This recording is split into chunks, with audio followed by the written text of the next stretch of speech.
ಹಿಂದೂ ಕಾರ್ಯಕರ್ತರು ಮಸಣಕ್ಕೆ ಹೋಗ್ಬೇಕಾ? ಒಂದು ಜಿಹಾದಿಗಳ ವಿರುದ್ಧ ಹೋರಾಟ, ಇಲ್ಲ ಭಾಜಪದ ವಿರುದ್ಧ ಹೋರಾಟ. ನಾಚಿಕೆ ಆಗ್ಬೇಕು ನಿಮಗೆಲ್ಲ ಕುತ್ಕೊಳ್ಳೋಕೆ. ಪಾರ್ಲಿಮೆಂಟ್ ನಲ್ಲಿ ಆಗಿರ್ಬೋದು, ವಿಧಾನಸೌಧದಲ್ಲಿ ಆಗಿರ್ಬೋದು, ಕಾಲ್ನರಿರೋ ಮೆಟ್ಟನ್ನು ತಗೊಂಡು ಹೊಡಿಬೇಕಾಗತ್ತೆ. ಈಗ ಆಲ್ರೆಡಿ ಅನೇಕ ಹತ್ಯೆಗಳನ್ನು ನೋಡಾಗಿದೆ ಹಿಂದೂ ಸಮಾಜ. ಪ್ರತಿಕ್ರಿಯೆಗೆ ಕಾಯ್ತಾ ಇದ್ದೀವಿ. ಏನಾದರೂ ಭಾಜಪ ಪ್ರತಿಕ್ರಿಯೆ ಕೊಡಲಿಕ್ಕೆ ವಿಫಲವಾದರೆ ಮತ ಭಿಕ್ಷೆಗೆ ಬರ್ತಾರಲ್ಲ, ನಮ್ಮ ಹತ್ರ ಮತ ಕೇಳಲಿಕ್ಕೆ ಬರಲೇಬೇಕಲ್ಲ, ಆವಾಗ ಕಾಲ್ನರಿರೋ ತಗೊಂಡು ಹೊಡಿಬೇಕಾಗತ್ತೆ. ಅದು ಬಿಟ್ಟರೆ ನಮಗೆ ಬೇರೆ ಇನ್ಯಾವ ಇದು ಸಿಕ್ಕಿಲ್ಲ. ಅದು ಬಿಟ್ಟರೆ ಭಾಜಪ ತಗೊಳ್ಳಿಲ್ಲ ಅಥವಾ ಕಾನೂನು ಏನು ವ್ಯಾಪ್ತಿ ಒಳಗಡೆ ಅವ್ರಿಗೆ ಕೊಡಬೇಕಾದ ಶಿಕ್ಷೆಗಳನ್ನು ಕೊಡಲಿಲ್ಲ ಅಂದರೆ ಹಿಂದೂ ಕಾರ್ಯಕರ್ತರು ಬೀದಿಗಿಳಿದು ನಾವು ಪ್ರತಿಕಾರವನ್ನು ತೀರಿಸ್ಕೊಳ್ಳುವಂಥ ಸಮಯ ಬರುತ್ತೆ. ಭಾಜಪದವರಿಗೆ ನಾಚಿಕೆ ಆಗಬೇಕು. ಅವರ ಮಕ್ಕಳಿಗೆ ಸೂಕ್ತ ಭದ್ರತೆಯನ್ನು ಕೊಡ್ಕೊಳ್ತಾರೆ. ಅವರನ್ನು ಬೆಳೆಸಿ ನಿಲ್ಲಿಸಿದ ಕಾರ್ಯಕರ್ತರಿಗೆ ಇವತ್ತು ಒಂದು ಸೂಕ್ತ ಭದ್ರತೆಯನ್ನು ಕೊಡಲಿಕ್ಕೆ ಆಗಲಿಲ್ಲ ಅಂತ ಅಂದರೆ ನಾಚಿಕೆ ಆಗಬೇಕು ಭಾಜಪದವರಿಗೆ. ನಾವು ಅದನ್ನೇ ಹೇಳ್ತೀವಿ.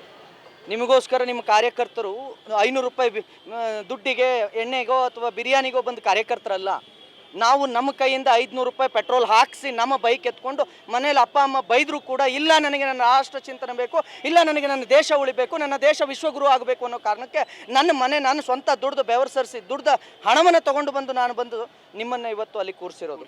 ನಾವು ಕ್ಯಾನ್ವಾಸ್ ಮಾಡಿ ನಿಮ್ಮನ್ನು ಉಚಿತವಾಗಿ ಮಾಡಿರೋದು. ಬೇರೆ ಬೇರೆ ಪಕ್ಷದ ಗುಲಾಮ್ರು ಅಂತಲ್ಲ. ನಾವು ಎಣ್ಣೆ ಬಿರಿಯಾನಿ ನೋಟಿಗೆ ಕ್ಯಾನ್ವಾಸ್ ಮಾಡಿದ್ದಲ್ಲ. ನಾವು ಇಂಥ ಸಮಯದಲ್ಲಿ ನಾವು ಬಹಳ ಎಚ್ಚರಿಕೆಯನ್ನು ಭಾಜಪಕ್ಕೆ ಕೊಡ್ತೇವೆ.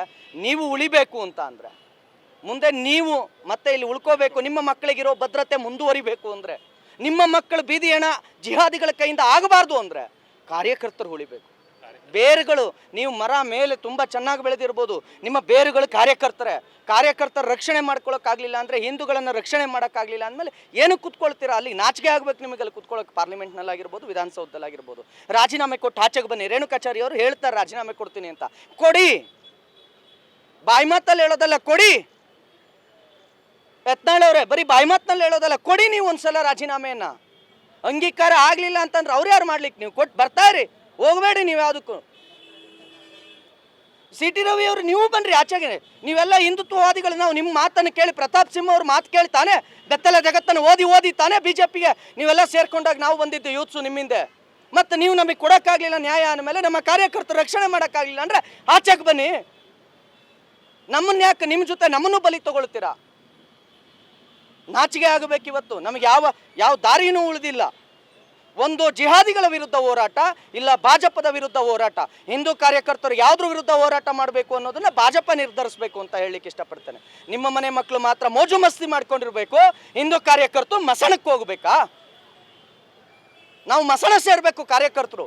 ನಿಮ್ಮ ಮಕ್ಕಳು ಯಾವುದೋ ಪಬ್ಬಲ್ಲಿ ಯಾವುದೋ ಇದರಲ್ಲಿ ಮೋಜು ಮಸ್ತಿ ಮಾಡ್ಕೊಂಡು ಇರಬೇಕು, ಇಲ್ಲ ಯಾವುದೋ ವಿಶ್ವವಿದ್ಯಾನಿಲಯದಲ್ಲಿ ಫಾರಿನ್ಗೆ ಹೋಗಿ ಓದ್ಕೊಂಡು ಡಾಕ್ಟರ್ ಆಗಬೇಕು. ನಾಚಿಕೆ ಆಗಬೇಕು.